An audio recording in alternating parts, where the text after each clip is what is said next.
You're listening to Quorum Radio. Hey folks, Bill from Quorum Radio. Please do me a big favor and give the video a thumbs up, subscribe, comment, and share. Thanks so much for tuning into Quorum Radio on Best Book Network. Let me ask you a question about the Confederados. Did they come from mostly from Alabama or Texas? What states did they come from? I think they came from all the states because we have two waves of immigration. We have the first wave that we have people in Rio de Janeiro and stuff. And then when it starts to work, we have the second wave. So people start to accept the idea to come to Brazil. Gee, it's a fascinating, let's say, ethnic group. And so, I mean, you consider yourself Brazilian, obviously, right? But yeah, I'm a proud Brazilian. Of course. So just wondering, these Southern soldiers, Confederate soldiers, they were nobody from the Union came, right? It was all Confederate soldiers, right? Yeah, like I said, I think the first wave was from the South. But right.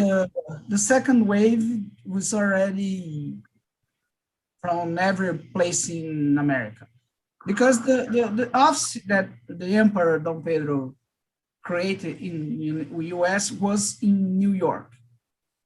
So they're Irish people. The Southerners have to go to New York to get the permission and the train really to come to Brazil. Wow. So this is all after the Civil War. This was not, this was like 1868, right? So they arrived, the first one arrived here in 1865, but right. I think the negotiation and the discussion and the two governors talked to each other was long before that, because we know that back in the day, when you send a letter, we have a month, 3 months to get the letter. Wow, so yeah, sure. A long discussion. Wow, that's a big distances, and you didn't have the internet, so things took a long time. Yeah. Wow. So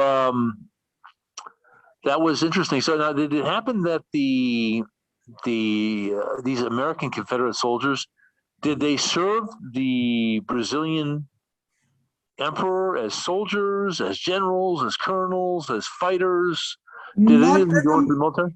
I think not that I'm aware about, but I think they want to live their lives.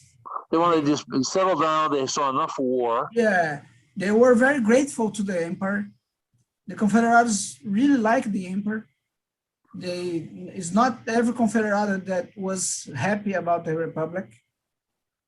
And, yeah. But even today, we put the flag of the Brazilian Empire on our festival to remember that it was the emperor that allowed the Confederados to come to Brazil.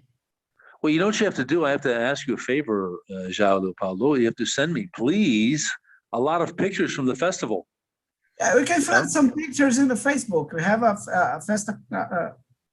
a page in the Facebook that we put our pictures. What's the name of the Facebook page? Festa Confederada. Festa Confederada. It's not hard to spell, folks. It's Festa, and then Confederada is like Confederate, but with a D-A at the end. Confederada. CONFEDERADA. Festa Confederada. Wow. Yeah. So how many people on the website? I think I have 5,000 following us today. Very big. Yeah. Very big. Are you the webmaster? Are you the Facebook page manager? Yeah. You're the boss. Yeah. Well, my profession is advertising, so sure. I mean, when you start the Facebook, I already create a page, so the rest is just keeping the page going. So right. Wow. Okay. Yeah. Interesting. So I'm sure the people on the Killer Angels website will be very interested in seeing that. And but listen, it's been great having you on Quorum Radio to talk about the Confederados, la Festa Confederada, and the interesting descendants of the Confederate soldiers that left America to go to Brazil to keep their way of life. We understand that I think in 1888 they repealed slavery, and then they basically, all the slaves were freed, but at that time they probably had a lot of workers anyway that could work the farms. It was a growing country. Actually, the Brazilians did. They tried to sell the story that the Americans, the Confederados, came to Brazil to preserve the slavery. That's not the truth. It's hard. Just a few of them bought slaves, and was just to work in the house.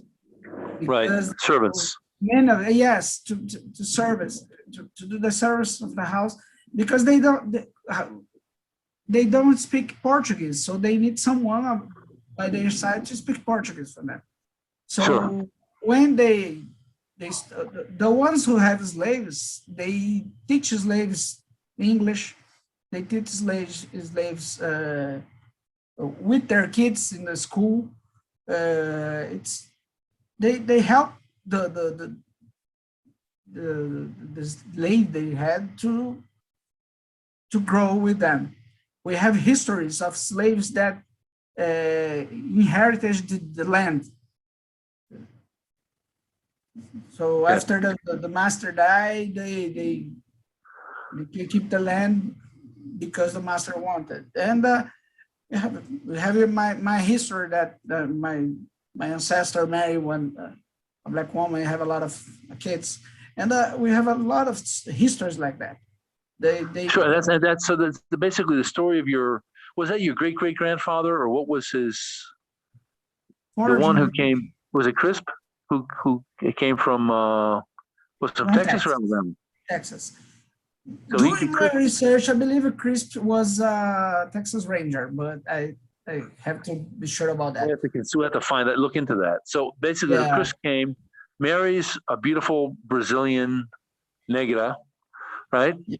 And they have 11 children, and then what a story! They must have had a lot of descendants. But anyway, I don't want to get too much off topic. But that was a common thing. Many of the Confederates married mixed race women that were, they were Brazilians, right? So that interesting how that happened.